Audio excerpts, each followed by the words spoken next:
Agora, na tarde inteligente do Grupo Tati de Comunicação, você confere as notícias e os fatos mais relevantes do momento, de um ponto de vista totalmente diferenciado. Agora em pauta, na Tati FM e TV Tati. Na comunicação, Jorge Vinícius. Você é especialista em recuperação judicial, você é administrador judicial e o volume de ações me parece que aumentou muito recentemente nesse período de pandemia, não, Luiz? É importante até aproveitar a oportunidade para falar que a recuperação judicial é algo que tem que ser pensado e muito bem pensado, porque embora seja um benefício legal, ela não é tão acessível quanto parece. E quando você toma a decisão, quando uma empresa toma a decisão de entrar em recuperação judicial, ela tem que avaliar que ela já esgotou todas as possibilidades.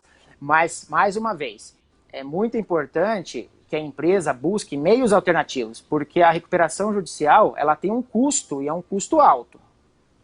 Você tem um custo com assessores jurídicos, porque para a empresa entrar em recuperação judicial, ela precisa ter um advogado que vai interagir com o processo, que vai fazer o entendimento da lei para poder inserir nesse ambiente recuperacional jurídico, né, que tem a tutela do Poder Judiciário.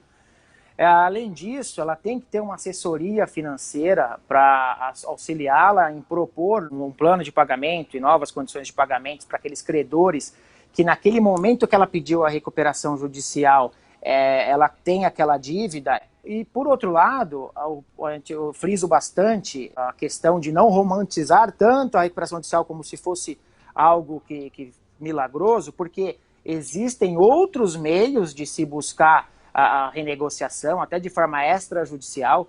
O próprio Poder Judiciário ele está estimulando para que as empresas, antes de entrar com uma recuperação judicial, ela venha a trazer os seus credores, até aproveitando o momento onde todos estão passando dificuldades. O credor também está passando por uma certa dificuldade e o devedor, uma carga maior de dívida, já não está conseguindo mais ter a sua atividade adequadamente. Uma vez que a empresa entra em recuperação judicial, caso ela não consiga propor nenhum plano que seja aceito pelos credores, ela não tem mais como voltar atrás e falar, então tudo bem, deixa eu tentar de outra forma. É decretada a falência da empresa. Uma tentativa de superação que não tem como voltar atrás. A recuperação judicial é muito boa, desde que tenha uma avaliação se neste momento, o melhor remédio. Antes disso, tentar outros meios alternativos para que essa empresa venha a demonstrar a real situação que ela está, que os credores saibam, que ela busque o apoio desses credores. Muito bem. Professor Sérgio Degrande, Luiz aqui, da On Behalf, junto conosco para participar do nosso Agora em Pauta desta terça-feira. Degrande. Eu quero agradecer a presença do Luiz, esse assunto é importantíssimo. As pessoas precisam tomar muito cuidado, porque o Luiz tem razão. Eu acho que entre fechar uma empresa e buscar um auxílio, é muito mais interessante buscar esse auxílio. Você não vai fechar um negócio que existe há 30 anos e colocá-lo sem nenhuma vida, quando existem saídas. Então é isso que o empresário precisa ouvir, existem saídas. Uma delas é a recuperação judicial. Agora, ô Luiz, você disse que o problema das empresas já ocorria antes da pandemia e só se agravaram com a pandemia. Mas alguns setores que iam muito bem obrigado antes da pandemia estão completamente arrasados depois dela. É o caso, por exemplo, de bares, restaurantes, hotéis. Então tem muita gente que não esperava esse tipo de circunstância. Eu quero só dizer uma coisa para você. A recuperação judicial cabe para esse pessoal também. Por exemplo, só aqui em Ribeirão Preto nós tivemos milhares, acho que 15 mil desempregados nesse setor e os bares e restaurantes estão fechando. Cabe também a eles essa recuperação judicial?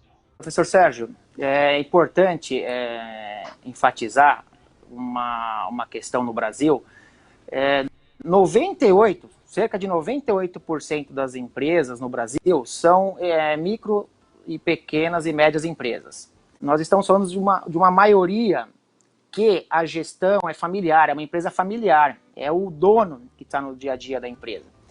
E muitas vezes isso acaba, nós falamos que a empresa ela não se torna profissionalizada. Porque uma vez que o dono no dia a dia, ele acha que ele resolve tudo, e muitas vezes até existe uma certa confusão patrimonial. Não existe uma separação do que é da empresa e do que é do dono da empresa. E quando eu falo que algumas empresas já estavam em dificuldades, é que assim, ela poderia, se não tivesse o coronavírus, ela ia tocar a vida normalmente, funcionando. Só que por trás dessa cortina de estar funcionando, ele já não estava pagando impostos, ele já não estava mais pagando os encargos trabalhistas dos funcionários, ele tomou um empréstimo no banco e aquela parcela mensal que ele estava pagando já está atrapalhando ele no dia a dia para ele de fato ter fluxo de caixa, ter recurso para comprar as coisas que são necessárias para o negócio. Então, no Brasil, nós temos muitas empresas que, embora funcionando, elas estão em dificuldade. Então, quando eu falo que a pandemia não é causadora de 100% dessa crise, é mais nesse sentido. Então, acho que eu queria só fazer essa observação. E a questão que foi frisada, a alternativa de se socorrer de outros meios que não diretamente a recuperação judicial. É importante que as empresas em dificuldade, elas façam um diagnóstico e muitas vezes, voltando até aquela questão que eu comentei das empresas que não são profissionalizadas. Quando eu falo não profissionalizada, não é que ele não saiba tocar o dia a dia, sabe tocar muito bem. Inclusive, a pessoa-chave do negócio é sempre o dono. E se ele sai, realmente as coisas não acontecem. Mas a empresa ela precisa de muito mais do que conhecer aquela operação. Ela precisa de gestão, ela precisa de controle financeiro, precisa de planejamento financeiro, precisa de planejamento estratégico, até para saber se hoje eu estou bem. Daqui 2 anos, o que pode acontecer para eu não estar bem? E se preparar para isso, né? Então, realmente, por conta de um cenário até cultural do Brasil e por conta da pandemia, impactou. Mas as microempresas e empresas de pequeno porte, infelizmente, são as que estão sofrendo no Brasil e, infelizmente, corresponde a mais de 90% do que nós temos de empresas. O que não pode ser feito é a empresa ela esperar até o último momento, e até aproveitando para falar que hoje no Brasil é basicamente isso que acontece. A empresa espera o último momento, quando já tem um bloqueio na conta que travou todo o dinheiro que ela tem, quando já tem uma ação de despejo, porque ela não pagou aluguel, aí ela fala, o que eu faço agora? Não tenho dinheiro, estou com despejo, não tem, meus valores estão penhorados das minhas contas, ou eu fecho as portas, ou eu peço recuperação judicial. Então, assim, chega no momento que a única alternativa é a recuperação judicial, não é a melhor forma não é a recuperação judicial que vai fazer um milagre, porque essa empresa não chegou preparada. Luiz, 15 horas 26 minutos aqui em Ribeirão Preto. A gente fica mais uma vez feliz em poder ter ouvido você, ter entrevistado você. E haverão novas oportunidades, porque o assunto realmente é pertinente, principalmente por esse momento que a gente passa de pandemia e por essas questões, essas empresas também passando por um grau de dificuldade, umas falindo, outras entrando na recuperação judicial, tentando driblar essa questão da pandemia aí. Então a gente agradece imensamente a sua participação e até uma próxima, tá bom? Eu que agradeço a oportunidade, Jorge, professor Sérgio, e fico à disposição para a gente falar mais sobre esse assunto.